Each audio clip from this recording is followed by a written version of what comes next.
బాధలను బట్టి నేను ఎలా బ్రతకాలి? వ్యాపారములో ఫలింపు లేదే, వ్యవసాయములో ఫలింపు లేదే, నేను ఎలా బ్రతకాలి? చూస్తే ఉద్యోగం రావట్లేదు, నేను ఎలా బ్రతకాలి? నా కుటుంబాన్ని, నా బిడ్డలని నేను ఎలా బ్రతికించుకోవాలి అని బాధపడుతున్నావా ప్రియ సహోదరి సహోదరుడా? ఒకానొక దినాన్ని కూడా ప్రవక్త అయిన ఎలీషా దగ్గర ఆయన శిష్యులలో ఒకని భార్య కూడా తన భర్త చనిపోయాడని, ఏం చేయాలో అర్థం కాని పరిస్థితుల్లో తన అప్పుల వారు వచ్చి తన 2 కుమారులని తన వాళ్ళ ఇంటికి తీసుకువెళ్ళిపోతానంటుంటే, అప్పుడు ఆ స్త్రీ కూడా నేను ఏం చెయ్యాలి, నా బిడ్డల్ని ఎలా బ్రతికించుకోవాలి, నేను ఎలా బ్రతకాలి, ఈ అప్పుల సమస్య నుండి ఎలా విడిపించబడతాము, మేము ఎలా బ్రతుకుతామని ఆ స్త్రీ కూడా బహుగా బాధపడుతుంది, బహుగా యాతన చెందుతుంది, బహుగా కృంగిపోతా ఉంది. అటువంటి పరిస్థితుల్లో ఉన్నటువంటి ఆ యొక్క స్త్రీకి వెంటనే ప్రవక్త అయిన ఎలీషా యొద్దకు వెళ్ళి మాట్లాడుతుంది, అయ్యా ఇదిగో నీ శిష్యులలో ఒకని భార్యను, అయ్యా నా భర్త చనిపోయాడు, అతడు భక్తి కలవాడ నీకు తెలియను కదా, కానీ దినాన్ని అప్పుల వారు వచ్చి తీసుకు వెళ్ళిపోతానంటున్నారయ్యా, మరి ఏం చెయ్యాలి? ఈ అప్పుల సమస్య నుండి నేను ఎలా విడిపించబడాలి, నేను ఎలా బ్రతకాలి? ఎప్పుడైతే ఆ తల్లి చెప్తుందో ఎలీషా అంటున్నాడు, అమ్మా నీ ఇంటిలో ఏముంది? అయ్యా నా ఇంటిలో నూనె కుండ ఉంది.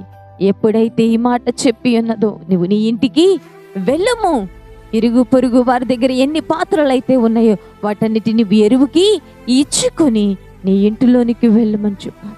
ఎప్పుడైతే ఈ మాట చెప్పాడు, దేవుని సంగమా, ఆ స్త్రీ వెళ్ళి ఇరుగు పొరుగు వారి దగ్గర పాత్రలన్నీ కూడా తీసుకొని వచ్చి వారి ఇంటిలో వాటన్నిటిని కూడా నూనెతో నింపుతూ చివరికి నిలిచిపోయాక ఎలీషా దగ్గరికి వెళ్ళింది, అయ్యా మీరు చెప్పినట్లుగానే నేను చేశాను, అయితే ఒక అద్భుతం జరిగింది. ఆ అద్భుతం ఏమిటంటే ప్రతి పాత్రలో కూడా నూనె నింపబడిందయ్యా అని.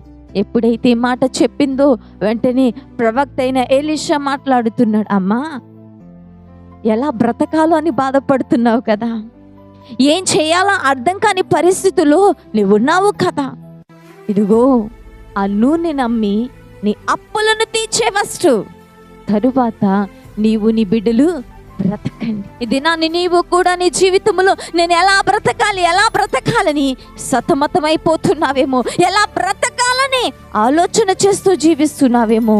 ఆనాడు కూడా స్త్రీ ఎలా బ్రతకాలి అని బాధపడుతూ ప్రవక్త దగ్గరికి వెళ్ళింది.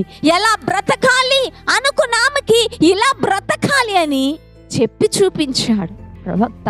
ఇది నీవు కూడా ఉద్యోగం లేదని, అప్పులు తీరట్లేదని, వ్యాపారంలో ఫలింపు లేదని, ఏం చేయాలో అర్థం కాని పరిస్థితిలో ఎలా బ్రతకాలని నువ్వు బాధపడుతున్నావేమో.